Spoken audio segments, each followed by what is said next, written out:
Okay, since the nuttiness of the Club World Cup is frying my brain like an egg, let's talk transfers. Hello, I am the Irish guy. And today I'm gonna grade every Premier League club's latest decision in the transfer market. Right, let's go. Arsenal, Rodrygo B. Okay, I'm confused. Is this actually a thing? Rumors being swirling around that Arsenal are seriously trying to poach Rodrygo from Real Madrid, which seems monstrously ambitious. It's like thinking I can get Jim Carrey to my next birthday party. I know Arsenal are a top team, and London is a fancy place to live, but this guy's a modern-day Galactico. You really think that a Brazil superstar like him would agree to quit the biggest club on the planet, cancelling his picnics with Jude and Mbappe to, what, play beside King's Cross? Ozzy, whilst waiting outside the Emirates on a Tuesday morning, you can probably hear the sound of nerds running into a train station wall. Look, Rodrygo will be an unbelievable coup for the Gunners, but I cannot see it. Look, this is a commendable, ambitious target, but I genuinely think Arsenal are wasting their time. I'll give them a B for ambition, but this would be like when they somehow managed to get Ozil from Real Madrid. It's gonna be very, very hard. Aston Villa, Jesus Rodriguez C. Yeah, we're gonna see a lot of raw Latin teenagers winding up at Villa Park early doors. Now that they've got Monkey at the wheel, you know, the former Sevilla sporting director, that is. Now, they don't have an angry chimp in their office throwing potatoes at the wall like Donkey Kong. Look, Villa are in talks with Real Betis for their 19-year-old winger Jesus Rodriguez, someone who was a European champion with Spain under 21s last summer, and yeah, he seems like a bit of a La Liga baller. He's also got interest from Chelsea, but lads, Chelsea probably have interest in that pigeon's poo stain on your neighbor's car. But look, Rodriguez seems like a juicy young talent, yes, but I didn't know, because I just remember Villa stockpiling young talent last summer with Samuel Ealing Jr., Enzo Barrocanea, and Jaden Philogin. Two of them immediately went out on loan, and Philogin has already been sold to Ipswich. And lads, these aren't kids. Villa's Enzo is the same age as Chelsea's Enzo, and Villa have ignored him so much, it's where he was caught doing weird things to Emery's dog. So Rodriguez, I don't know. He could just be sentenced to a bunch of anonymous loan spells and we'll never see him in a Villa shirt. I don't know. I'll give it a C. Bournemouth, Adrian Truffer C. Yeah, this is the first downgrade of the summer. With Bournemouth on the verge of signing their absolutely top tier, fantastic Hungarian left back Milos Kerkez to Liverpool, and yeah, they just splurged £10.3 million on Rennes' Adrien Truffer as a replacement. Look, this 23-year-old is a good little player. I suppose he earned a France cap in 2022, so he's clearly got some levels of talent. He's a French knight. Yeah, David Beckham waited half a century to get a knighthood, despite being the most famous man on the planet. Oh, no. Truffer casually got one last summer after helping France reach the Olympics final. Bournemouth are actually signing a knight. If this was a cartoon, he'd be chasing after Shrek. He's a good player, but it's still a downgrade. C. Brighton, Charalampos Koustalas A. Yeah, Brighton are doing it again, flashing loads of money on weird hipster signings just so they can be different. But no, Charalampos Koustalas might sound like an extra from a Hercules film, but no, he's just tied up a €35 million switch from Olympiacos at just 18. Seriously, this uncapped Greece winger is being talked about as an absolute phenomenal young player, and yet he was born in May 2007. That is so freakishly young. His mum wasn't even pregnant when Greece won the Euros. I remember watching that on TV.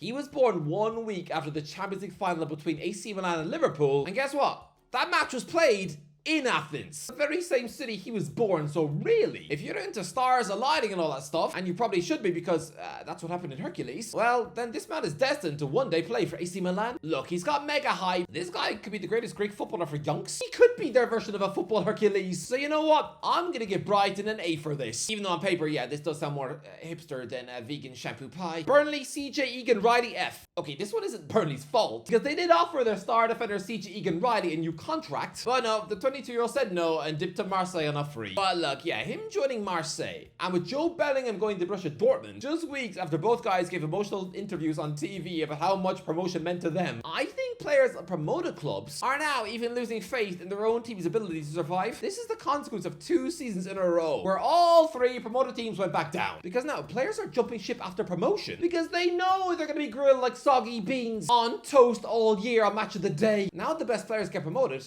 and quit. Chelsea, Jamie Bino Giddens D. Why are Chelsea so obsessed with Giddens? Do they think they're Kurt Zuma? This is Chelsea's transfer saga of the summer. They've already decided they want Jamie Bino Giddens from Borussia Dortmund. They've just had a €35 million deal knocked back, and he's probably already agreed a 7-year deal with them already, but no, because I've been burnt before. To me, Giddens is the modern day Jadon Sancho. Seriously, we have seen that Dortmund like to clone their players. They took Sancho from Man City in 2017, and because he worked out, they then snapped up Giddens from City's academy in 2020, going back for more. This is just like how they signed Joe Bellingham purely purely because they liked his big bro. And I remember glazing Sancho to the extreme, saying that he was the Manchester United's most exciting signing since Fergie left. Now, he's actually been more forgettable than the series finale to Sabrina the Teenage Witch.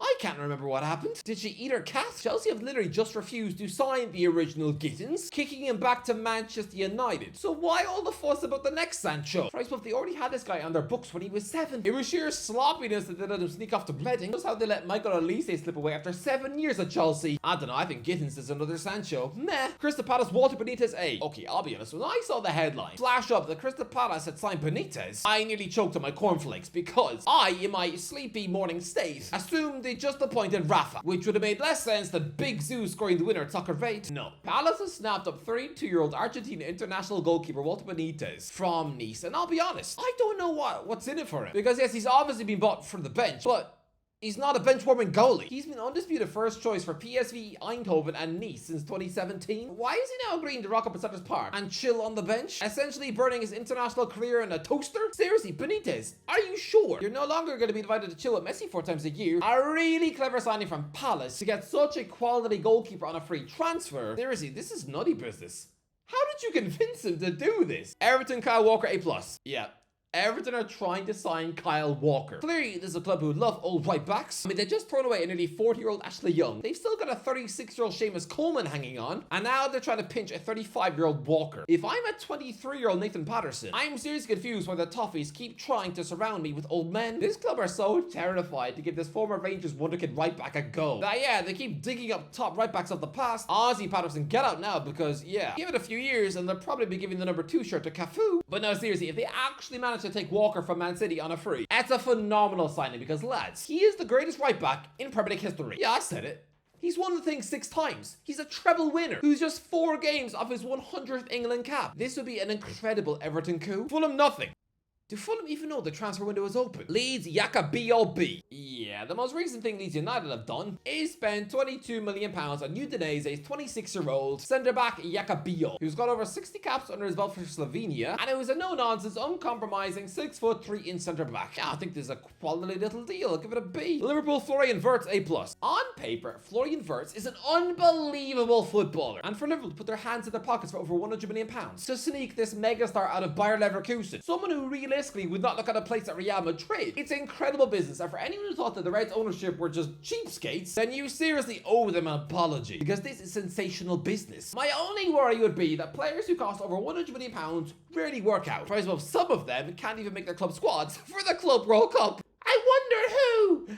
I'll give you a clue, it's an Irish snake. But we shouldn't be scared of players becoming flops just because they cost a lot of money. So really, for Liverpool to be able to attract a player like Wirtz, it is their most exciting signing since Luis Suarez. Man City, Marcus Bettinelli, C. What is the point of Marcus Bettinelli? You know what? I'm sad for Scott Carson. This is the most un-Man City-esque player you've ever seen in your life. A 39-year-old goalkeeper who, sure, had his moment in the sun at the big club 20 years ago, and failed. And he failed his England audition too. Christ above, he was the one in goal for the night that England failed to qualify for Euro 2008. Laughable to the extreme. So for him to actually wound down his career in a world-class rockstar dressing room, training with unbelievable megastars, and hoovering up a Champions League and a FIFA Club World Cup medal, it's astonishing. This bloke is a ridiculously average goalkeeper, and yes, he still has 2 Champions League medals, one in the same stadium, 18 years apart. He must love Istanbul more than his wife. But yeah, he's been kicked out of the dressing room and replaced with a younger model. The modern day Ross Turnbull, Marcus Bettinelli. It's mental. This 33-year-old was actually in Gareth Southgate's England squads back in 2018. He had a future in the game, but has chosen to spend 4 years eating cookies on the Chelsea bench, only playing once. He literally hasn't played a single professional football match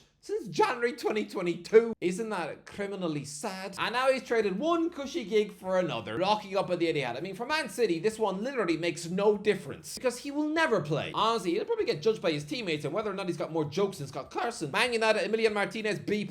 Yeah, what I've heard this week is that Manchester United want Emiliano Martinez, which I think would cause Aston Villa fans to puke into a sandwich. His final match for Aston Villa was him costing them Champions League football by getting sent off at Old Trafford. Imagine if he then agrees to join Manchester United, even after they just finished 15th in the league. Apparently Martinez is keen to listen, and he wants to join Man United over Galatasaray or the Saudi Pro League teams. Martinez would be an immense transfer. If I was a Man United fan, my original pick would be Mike Moynihan, but still, this guy would still be class. I know he's 32, I know. So it's not a long-term thing, but so? You signed Edwin van der Sar at 34, and he's been your greatest goalkeeper of the 21st century. Seriously, De Gea had too many bad seasons to be the best. So Martinez would be a saucy signing. Newcastle, João Pedro. Hey, lads, I'm excited. I think João Pedro to Newcastle United would be a juicy signing to the extreme. Although according to Fabrizio Romano, he already joined the Magpies in 2022. And also back then, apparently, Newcastle had also bagged this wonder kid. Newcastle agree initial £25.6 million deal to buy striker Hugo Ekitike from Reims. Yeah, I remember that. In the weeks before signing Isak, every Newcastle fan was underwhelmed by these transfer targets. Yeah, Eddie Howe's decision making back in 2022 has aged like beautiful soup because Ekitike is now one of the most wanted strikers on the planet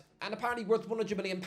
Whilst Pedro, after becoming a megastar striker at Brighton, is apparently worth 60 mil. Honestly, Newcastle's scouting network in 2022 was on fire. Look, I was a little underwhelmed by the Pedro rumors in 2022, but not now. I think the 23-year-old Brazilian is a superb footballer. He can play off the left or as a centre forward in the weeks where Isak can't play. And as with Champions League football, Pedro will get loads of minutes, don't worry about that. He's since become a Brazil international striker. Oh, lads, I genuinely think this would be a crazy good signing. Come on, Newcastle, make it happen. Nottingham Forest, Matt Turner C. Well, the latest thing Nottingham Forest have done, other than shamelessly trying to nick Crystal Palace's Europa League spot, is they've agreed to let USA #1 goalie Matt Turner join Lyon in a £9 million move. Okay then, so you're happy to pocket £9 million of John Textor's money, but you're also prepared to squeal to UEFA and tell on him because the Crystal Palace owner owns 2 clubs. But look, I'm not sure why it never worked out for Turner in the Premier League. I mean, he's got 17 appearances for Forest in this division, but he wasn't ever allowed to make his Premier League debut for Arsenal or Crystal Palace. It's been a nightmare since quitting the MLS. I mean, maybe he whips the Lyon #1 shirt off the uncapped Brazilian Lucas Perry, someone who ironically was also refused his debut at Crystal Palace when he was there back in 2018. Maybe they can sob together and talk about how they developed such a hatred for the Eagles that they even get angry watching the ending to Lord of the Rings. Sunderland, Joe Bellingham D-. Well, here's the good news. Sunderland have just made a record sale, pocketing £30 million from Borussia Dortmund just because the Germans still have a crush on Job's big bro. Honestly, Bellingham Jr. clearly hates the comparisons. That's why he's wiped the Bellingham name off his shirt. Zidane's kids did the same, so just wait until he realizes that Dortmund have only signed him because they really like Jude. Look, he's clearly been Sunderland's best player this season, so yeah, selling him, good for their books, but no, it's bad. Tottenham, Brighton, and B+. Yeah, it looks like Tottenham have scared away Man United. We are suddenly seeing the huge importance of that Europa League final. Sure, it was a fight for Champions League football, but ultimately, it was a battle for Brighton and Bemo. Because after having a £55 million bid rejected from Brentford, Man United looked like they were going to go back in for the Cameroonian winger, but no. Thomas Frank rocks up at Spurs, and now they're apparently wanting to sign him, and in Bemo, he's interested because of the Champions League football. So honestly, a £60 million deal for Spurs, great signing. West Ham, Mohamed Kudus F. Well, this is sad. West Ham want to dump Mohamed Kudus, someone who a year ago looked like the second coming of Dimitri Payet. He was like another Sam Maximin. Remember him dribbling half the length of the pitch to score on a European night before nicking the ball by seat? But no, the Hammers want him gone and just offered him to Chelsea for £70 million. Graham Potter clearly wants to suck all the fun out of West Ham by wanting to axe him after just one below par season. I think the Ghanaian is an absolute star, and this isn't like when a baller like Philippe Anderson stunk the place out at West Ham. No, because Kudus' debut season was class, but to give up on him so quickly, I think it's a rotten decision. Wolves, Fer Lopez, B+. Celta Vigo love their wonder kids, don't they? It was only 5 minutes ago everyone was gushing over Gabri Vega before he quit for Saudi money, although he's now back in Europe with FC Porto. But yeah, Wolves are trying to sign 21-year-old playmaker Fer Lopez for £20 million. And this makes sense, and it's actually not as big a risk as it seems, because this delicate little nutmeg specialist has played in England before. Back in 2018, he was 14 and studied in Suffolk, playing for Backton United 89, where he trained with actual adult blokes in the rain. Because he's only 14, he wasn't actually allowed to compete in matches. But in training, he was humiliating grown men who just finished a 7-hour shift at Pizza Hut. So look, Lopez knows the English weather, he can speak the language, and he briefly trained at Norwich City. So this isn't like when they've signed Portuguese wonder kids like Fabio Silva, who were delicate little flowers. No. This is someone who knows English football. Real English football. Honestly, I think this guy is going to be a Wolves superstar. Great deal. Anyway, that's the end of the video. Let me know in the comments what do you think. What have you made of your club's latest decisions? And let me know in the comments. If you don't forget to like, share, and ways. I'll talk to you in a while.